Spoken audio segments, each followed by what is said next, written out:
2026 সালে এলডিসি থেকে বের হবে বাংলাদেশ, জানালেন প্রধান উপদেষ্টার বিশেষ সহকারী। প্রভাব পড়বে না অর্থনীতিতে। বাড়ল সয়াবিন তেলের দাম, জানালেন বাণিজ্য উপদেষ্টা। 2 সপ্তাহের মধ্যে চালের বাজার সহনীয় হওয়ার প্রত্যাশা।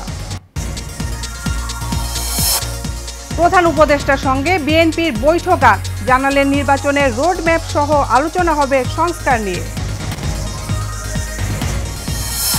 এবং দুর্নীতির মামলায় হাসিনা ও জয় সহ 29 জনের বিরুদ্ধে গ্রেফতারি পরোয়ানা। মানবতা বিরোধী অপরাধে 3 পুলিশ কারাগারে।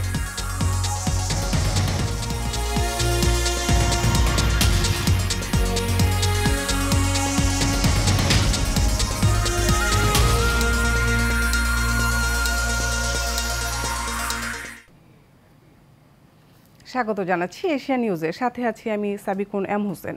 শুনছিলেন বিআরবি কেবল ইন্ডাস্ট্রিজ লিমিটেড সংবাদ শিরোনাম। এবারে জানিয়ে দেব পুরো খবর। 2026 সালে স্বল্পোন্নত দেশের তালিকা থেকে বের হবে বাংলাদেশ। এর ফলে দেশের অর্থনীতিতে কোনো নেতিবাচক প্রভাব পড়বে না, এমন মন্তব্য করেছেন প্রধান উপদেষ্টার বিশেষ সহকারী আনিসুজ্জামান চৌধুরী। গতকাল বিকেলে রাজধানীর ফরেন সার্ভিস একাডেমিতে আয়োজিত এক সংবাদ সম্মেলনে এ মন্তব্য করেন তিনি। বিস্তারিত নূর মোহাম্মদ ভুইয়ার রিপোর্টে।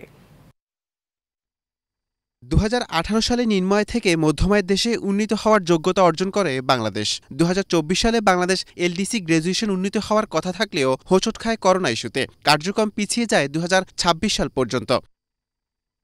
এমন বাস্তবতায় এলডিসি গ্র্যাজুয়েশন উত্তরণে প্রধান উপদেষ্টার নেতৃত্বে বৈঠক অনুষ্ঠিত হয়। রাজধানী ফরেন সার্ভিস একাডেমিতে এ নিয়ে সংবাদ সম্মেলনে প্রধান উপদেষ্টার বিশেষ সহকারী জানান, 2026 সালে উত্তরণ পেছানো অবান্তর। ডোমেস্টিক রিসোর্স মোবিলাইজেশনের জন্য আমরা নিয়েছি, স্টেপ নিয়েছি। এনবিআর এর সংস্কার হচ্ছে, আমাদের নানা রকম পলিসির সংস্কার হয়েছে। আমরা ওই জায়গায় খুবই জোর দিচ্ছি।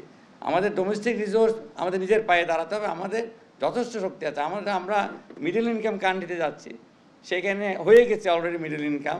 আমাদের ট্যাক্স টু জিডিপি রেশিও তো কম থাকবে কেন?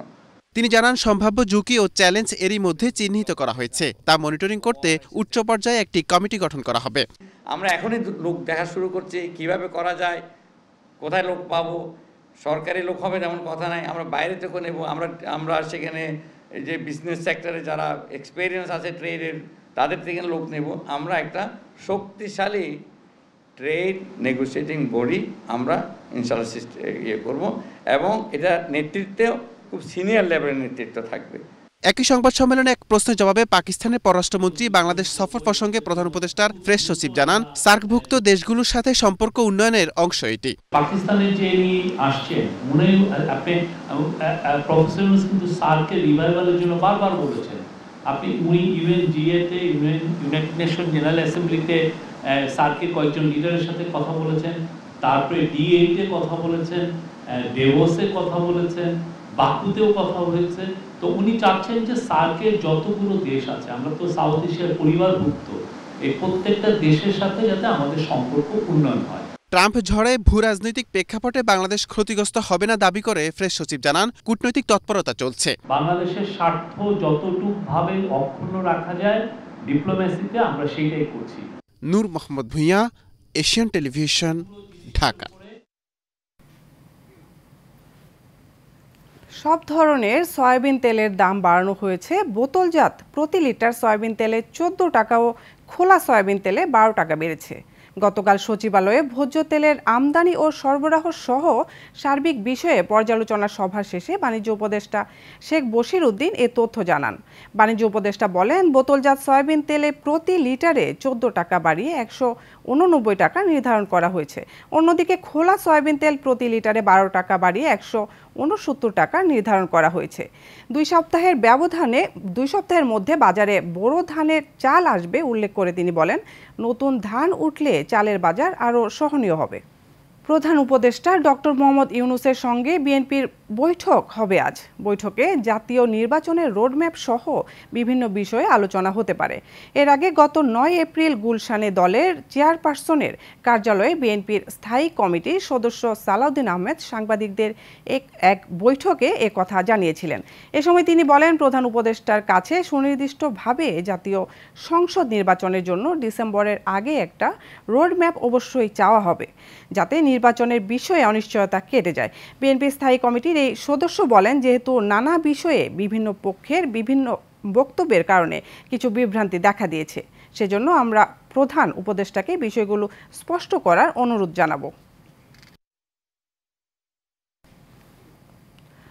রাজধানীর পূর্বাচল আবাসন প্রকল্পে প্লট বরাদ্দে দুর্নীতির অভিযোগে দুর্নীতি দমন কমিশনে দায়ের করা আলাদা 2 মামলায় সাবেক প্রধানমন্ত্রী শেখ হাসিনা ও তার ছেলে সজীব ওয়াজেদ জয় সহ 29 জনের বিরুদ্ধে গ্রেফতারি পরোয়ানা জারি করেছেন আদালত। গতকাল ঢাকার মেট্রোপলিটন সিনিয়র স্পেশাল জজ জাকির হোসেন গলিবের আদালত দুদকের দেয়া চার্জশিট আমলে নেন। আসামিরা পলাতক থাকায় আদালত তাদের বিরুদ্ধে গ্রেফতারি পরোয়ানা জারি করেন। দুদকের প্রসিকিউশন বিভাগের সহকারী পরিচালক আমিনুল ইসলাম এ তথ্য নিশ্চিত করেছেন। জুলাই আন্দোলনের সময় আশুলিয়ায় 6 তরুণকে গুলি করে হত্যার পর তাদের মরদেহে আগুন দেওয়ার ঘটনায় মানবতাবিরোধী অপরাধের অভিযোগে 3 পুলিশ কর্মকর্তাকে গ্রেফতার দেখিয়ে কারাগারে পাঠানোর নির্দেশ দিয়েছেন আন্তর্জাতিক অপরাধ ট্রাইব্যুনাল। মঙ্গলবার সকালে তাদেরকে ট্রাইব্যুনালে হাজির করা হয়। ওয়ালিদ সিদ্দিকের রিপোর্ট। 5 আগস্ট আশুলিয়ায় 6 তরুণকে গুলি করে হত্যার পর পুলিশ ভ্যানে রেখে আগুন লাগিয়ে দেন পুলিশ সদস্যরা। এ ঘটনায় দায়ের করা মামলায় ঢাকা জেলার সাবেক অতিরিক্ত পুলিশ সুপার মোহাম্মদ আব্দুল্লাহিল কাফি সহ 3 পুলিশ কর্মকর্তাকে প্রিজন ভ্যানে কারাগার থেকে ট্রাইব্যুনালে আনা হয়। এদিন প্রসিকিউশন আসামিদের গ্রেফতার দেখিয়ে কারাগারে পাঠানোর আবেদন করলে আদালত তা মঞ্জুর করেন। 5 জন শহীদ এবং একজন জীবন্ত ব্যক্তিকে পোড়ানো হয়েছিল, সেই মামলায় অগ্রগতি প্রতিবেদন গত ধার্য তারিখে দাখিল হয়েছে। প্রোডাকশন ওয়ারেন্টের প্রেক্ষিতে আজকে 3 জনকে হাজির করা হয়েছিল, তাদের 2 জন অতিরিক্ত পুলিশ সুপার এবং 1 জন ইন্সপেক্টর। এদিকে অপহরণের পর গুম করে 47 দিন আয়নাঘরে আটকে রেখে নির্যাতনের নতুন এক মামলায় সাবেক র্যাব কর্মকর্তা মোহাম্মদ সোয়াইলকে 18 জুন হাজির করার নির্দেশ দিয়েছেন ট্রাইব্যুনাল। একজন ছাত্র নেতাকে র্যাব কর্তৃক অপহরণ করে 47 দিন আটক রাখার অভিযোগে রিয়ার অ্যাডমিরাল মোহাম্মদ সোহেল, তিনি র্যাবের কর্মকর্তা ছিলেন, তাকে আটক, নির্যাতন এবং মিথ্যা মামলায় দিয়ে মানবতা বিরোধী অপরাধ করার জন্য প্রোডাকশন ওয়ারেন্ট চাওয়া হয়েছে। সে অন্য 2 মামলায়, ঢাকা 2 মামলায় আটক আছে মেট্রোপলিটন ম্যাজিস্ট্রেট আদালতে, তার প্রোডাকশন চাওয়া হয়েছে, সেটা মঞ্জুর হয়েছে। কোনো পিক অ্যান্ড চুজ নয়, তদন্তে যাদের নাম আসবে তাদের বিরুদ্ধেই ব্যবস্থা নেওয়া হবে বলে জানায় প্রসিকিউশন। যাদেরকে আমরা শনাক্ত করতে পারবো তাদেরকেই নিয়ে আসবো। Walid Siddiqui, Asian television, Dhaka. প্রচলিত আইনেই মডেল মেঘনা আলমের বিরুদ্ধে ব্যবস্থা নেওয়া হয়েছে বলে জানিয়েছেন প্রধান উপদেষ্টার বিশেষ সহকারী মোহাম্মদ খোদাবক্স চৌধুরী। তিনি জানান, এই আইন প্রথমবার ব্যবহার হচ্ছে না, আগেও ছিল এবং ব্যবহার করা হয়েছে। গতকাল সচিবালয়ে স্বরাষ্ট্র মন্ত্রণালয়ের সভাকক্ষে আইন শৃঙ্খলা সংক্রান্ত কোর কমিটির সভা শেষে সাংবাদিকদের এই কথা বলেন খোদাবক্স চৌধুরী। এ সময় স্বরাষ্ট্র উপদেষ্টা লেফটেন্যান্ট জেনারেল অবসরপ্রাপ্ত মোহাম্মদ জাহাঙ্গীর আলম চৌধুরী দেশের মানুষ সুষ্ঠু এবং সুন্দরভাবে নববর্ষ পালন করায় কৃতজ্ঞতা জানান। আইন শৃঙ্খলার পরিবেশ আগের চেয়ে অনেকটাই ভালো বলেও জানান তিনি। কথা বলা ঠিক হবে না, আমরা দেখি কি আসে ওখান থেকে। তবে একটা জিনিস নিশ্চিত, যে প্রচলিত আইনেই ব্যবস্থাটা নেওয়া হয়েছে, এখানে কারোর প্রতি বেআইনি কোনো আচরণ করা হয়নি এবং হাইকোর্টে যে এটা নিয়ে বিচার চাচ্ছে সেটাও আমরা জবাব দেব। সকলের সার্বিক সহযোগিতা এবারের উৎসবে আইন শৃঙ্খলা পরিস্থিতি ছিল অত্যন্ত ভালো।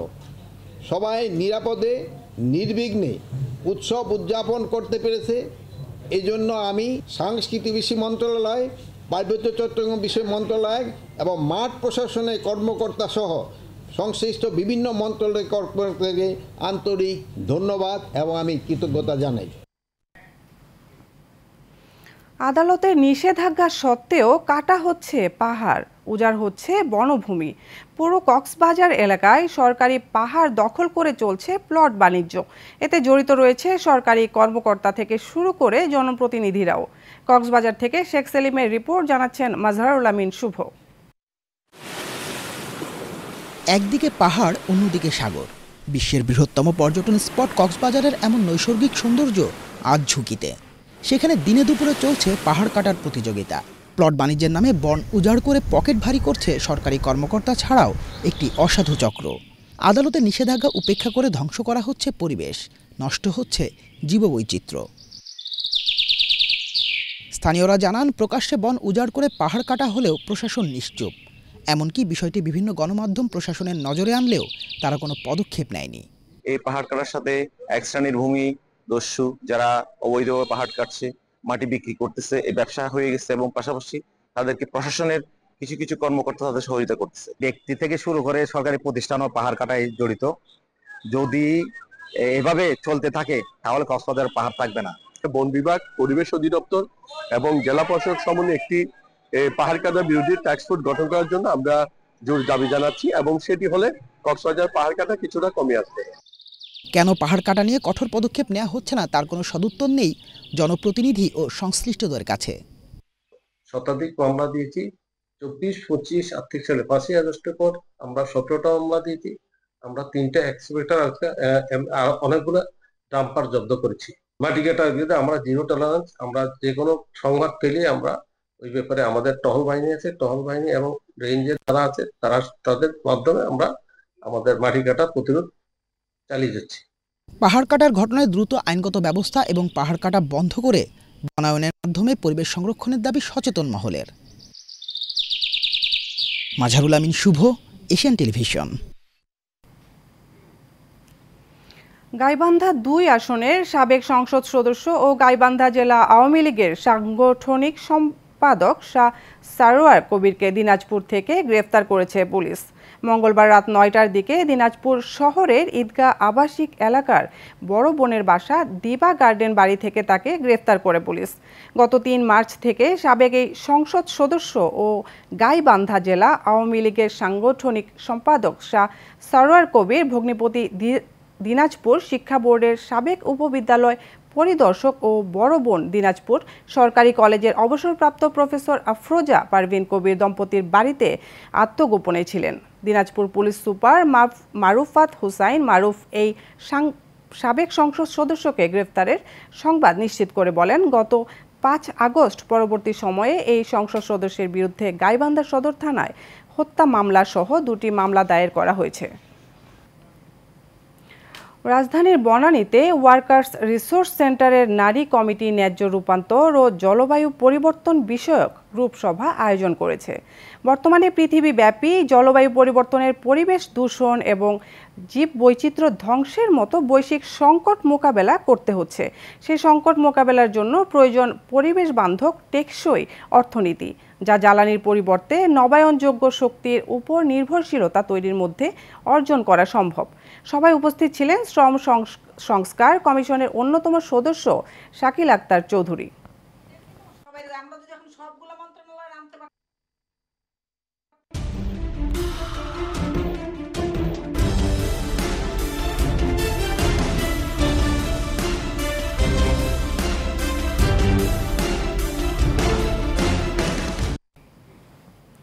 সারা বাংলা। গাজীপুরের কালীগঞ্জে উপজেলা ও পৌর বিএনপি সহ সকল অঙ্গ সংগঠনের উদ্যোগে বাংলা নববর্ষের আনন্দ উদযাপিত হয়েছে। মঙ্গলবার বিকেলে পৌর এলাকায় পাইলট স্কুল মাঠ হতে এই র্যালি উপজেলার বেশ কয়েকটি সড়ক প্রদক্ষিণ করেন। বিএনপির সভাপতি হুমায়ুন মাস্টার, সাধারণ সম্পাদক খালেকুজ্জামান বাবলু ও পৌর বিএনপির সাধারণ সম্পাদক ইব্রাহিম প্রধান মিছিলটির নেতৃত্ব দেন।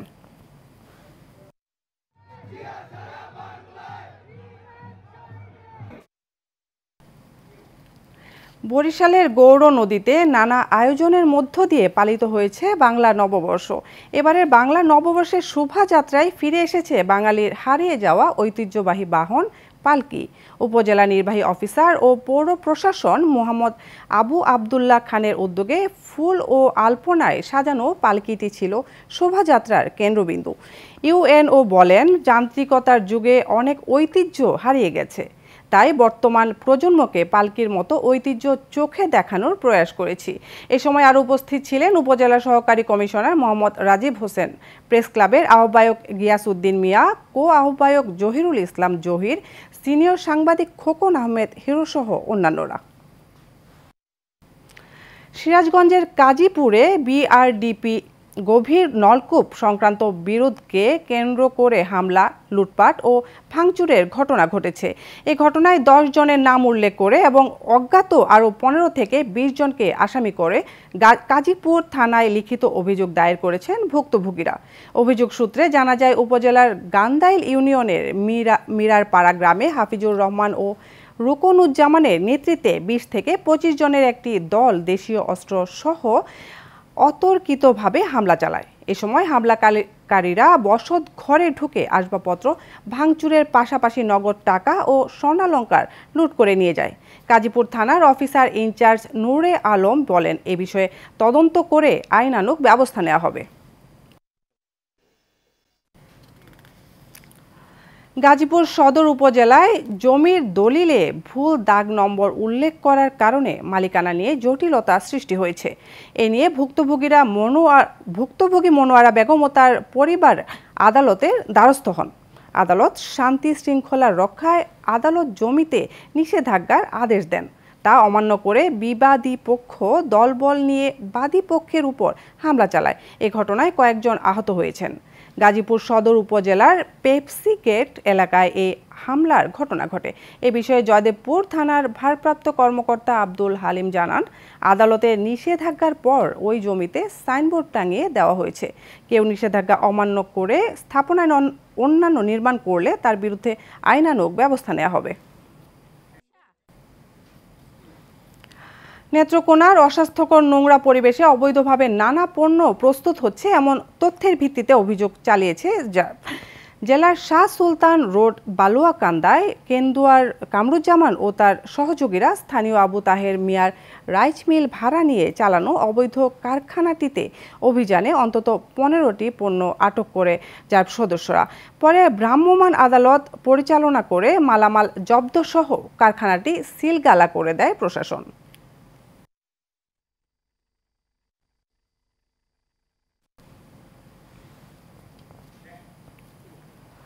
সনাতন ধর্মের মানুষদের বর্ষপঞ্জিকা মতে নারায়ণগঞ্জের সোনারগাঁয়ে বৈশাখের প্রথম দিন শতবর্ষী বটগাছের নিচে সিদ্ধেশ্বরী পূজার আয়োজন করা হয়। দেশসহ পরিবারের শান্তি, সমৃদ্ধি এবং মঙ্গল কামনায় নারীরা দল বেঁধে পূজা অর্চনা করে থাকেন। এই পূজাকে কেন্দ্র করে 3 দিন ব্যাপী মেলা অনুষ্ঠিত হয়। স্থানীয়ভাবে এই মেলা বউ মেলা নামে পরিচিত। আর এই আনন্দ আয়োজন শুধু একটি সম্প্রদায়কেই নয়, যুক্ত করেছে আশেপাশের সব সম্প্রদায়ের মানুষকে বলে জানান আয়োজকরা।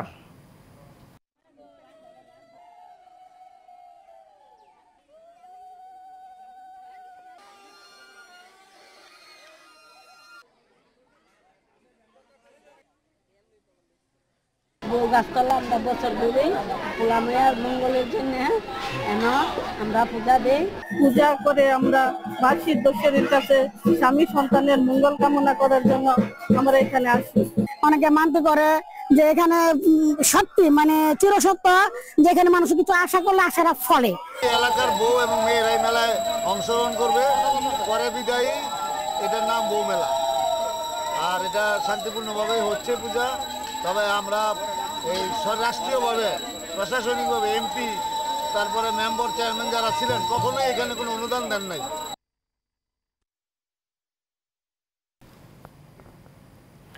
সোনা পাহাড়ের উদ্যোগে বাংলা নববর্ষ 1432কে নানান আয়োজনে বরণ করা হয়। এতে সঞ্চালনায় কবি পুলক পাল, শুরুতে মস্তাননগর সরকারি প্রাথমিক বিদ্যালয়ের শিক্ষার্থীদের সমবেত পরিবেশনা এসো হে বৈশাখ এসো হে দিয়ে দিনের অনুষ্ঠানের সূচনা হয়।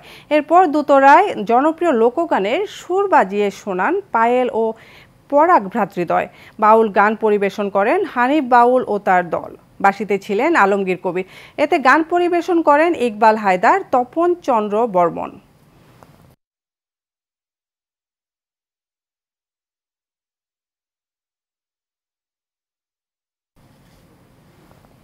সুনামগঞ্জের দোয়ারা বাজারে হকনগর পানি ব্যবস্থাপনা সমবায় সমিতির বাস্তবায়নে ফসল রক্ষা বাঁধ নির্মাণের নামে গরিব কৃষকদের ফসলি জমির মাটি জোরপূর্বক খনন ও মাটি ভরাটের নামে চাঁদাবাজির প্রতিবাদে মানববন্ধন করেছে ক্ষতিগ্রস্তরা।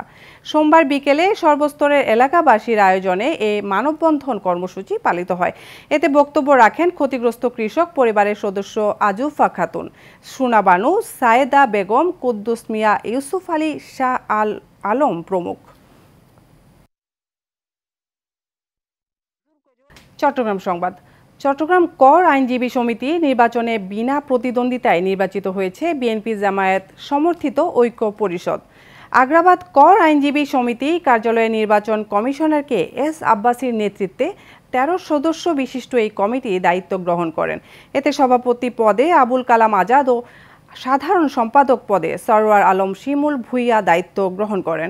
এবারে নির্বাচনে প্রতিপক্ষ না থাকায় 10 এপ্রিল বিনা প্রতিদ্বন্দ্বিতায় এরা সবাই নির্বাচিত হন। শেষ করবে এশিয়ান নিউজ, তার আগে বিআরবি কেবল ইন্ডাস্ট্রিজ লিমিটেড সংবাদ শিরোনাম আরও একবার।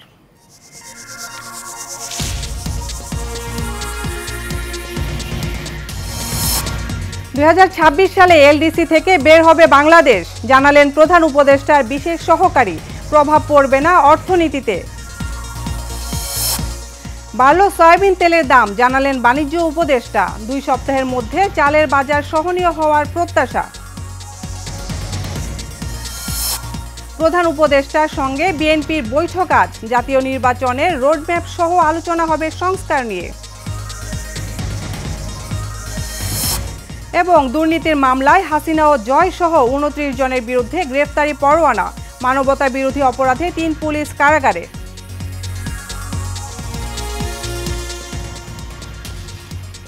এশিয়া নিউজ এ পর্যন্তই। পরবর্তী সংবাদ দেখার আমন্ত্রণ রইল। ধন্যবাদ সবাইকে।